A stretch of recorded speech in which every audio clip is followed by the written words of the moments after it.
అనుదిన వాగ్దానం, daily promise. దేవుని నామానికి మహిమ కలుగును గాక.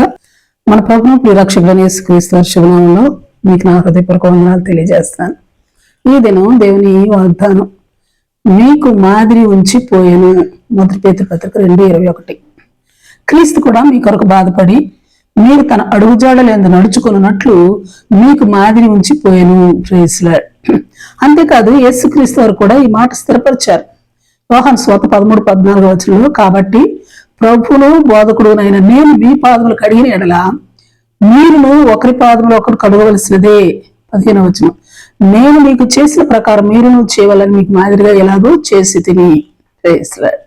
యేసుక్రీస్తు వారు శరీరధారిగా తాను చేసిన ప్రతి క్రియలు మరి శరీరధారమైన మనకు మాదిరి కదా. అవును. లూకాసు సువార్త 2:40-52 యేసు తన 12వ ఏట దేవాలయంలో బోధకుల మధ్య కూర్చుండి వారి మాటలను ఆలకించుచు వారిని ప్రశ్నలు అడుగుచూ ఉండుట మన చిన్న పిల్లలకు మాదిరి కదా. అవును. 4వ అధ్యాయంలో 1-13 పరిశుద్ధాత్మ పూరుడై తాను శోధించబడుటకి అరణ్యంలోనికి కొనుపోబడినప్పుడు సాతానుకు దేవుని వాక్యంతోనే సమాధానం ఇచ్చి సాతానుపై విజయం సంపాదించట మన ఆత్మీయ జీవితానికి మాదిరి కాదా. 15 సమాజ మందిరంలో బోధిస్తూ అందరి చేత ఘనత పొందుట అన్నది 16-21. మరి విశ్రాంతి దినమున సమాజ మందిరంలోనికి వెళ్ళటయు అచ్చట దేవుని గ్రంథములు చదువుటయు ఆ లేఖన భాగంలో తన్ను గూర్చి వ్రాయబడి ఉన్నవని గుర్తించుటయు మన బోటి వారికి మాదిరి కాదా. 31-32 ఆయన బోధకు ఆశ్చర్యపడినంతగా వాక్యమును అధికారం కూడినదై విశ్రాంతి దినములందు బోధించుటయు మనకు మాదిరియే కదా. మరి 33వ నుండి చివరి దాకా పరిశీలిస్తే దేవుని పట్టిన వారికి విడుదల ప్రకటించుట, రోగులను స్వస్థపరచుట, ఆయా పట్టణాల్లో దేవుని రాజ్య స్వార్థ ప్రకటించుట వంటివి మనకు మాదిరిను మనకు పురుకొల్పును ప్రోత్సాహాన్ని కలిగించుట కాదా. ఇంకను ఆయన జీవిత విధానాన్ని పరిశీలిస్తే మరి సహించుట, ఓర్చుకుంటా, జ్ఞానం కలిగి మాట్లాడుట, జ్ఞానం కలిగి ప్రవర్తించుట, క్షమించుట, ప్రేమించుట, బలపరచుట, జాలి చూపుట, దయ చూపుట, మరి బోధించుట, శిష్యులను ఎంపిక చేయుట, శిష్యులుగా సిద్ధపరచుట, ఒకటేమిటి ఆత్మీయంగాను వాక్యానుసారంగాను పరలోక రాజ్య మార్గమును బోధించుట, దేవుని రాజ్యం కొరకు సిద్ధపరిచి పురుకొల్పు ప్రోత్సాహాన్ని కలిగించుట, ఇటు వాటిని చేస్తూ మనకు మాదిరిగా నిలిచినారు కదా. అవును. ఆమేన్.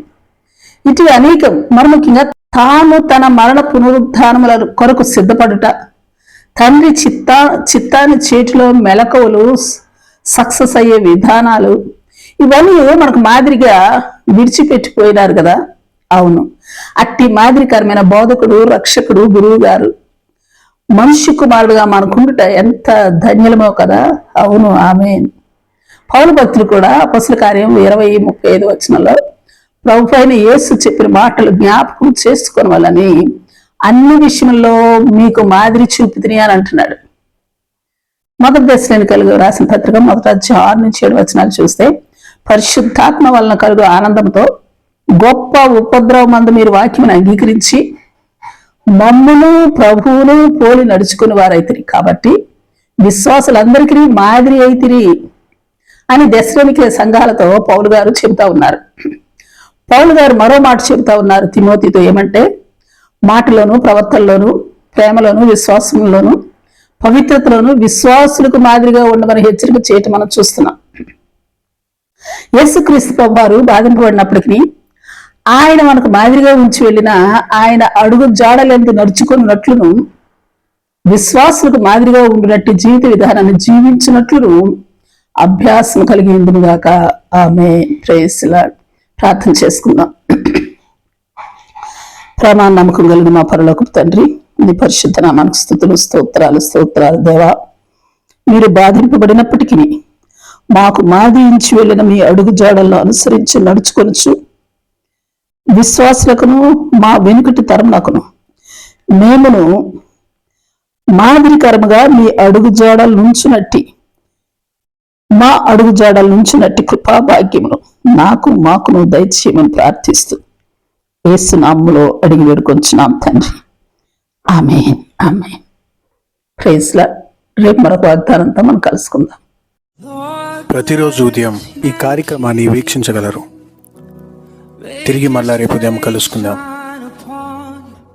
దేవుడు మిమ్మల్ని దీవించును గాక.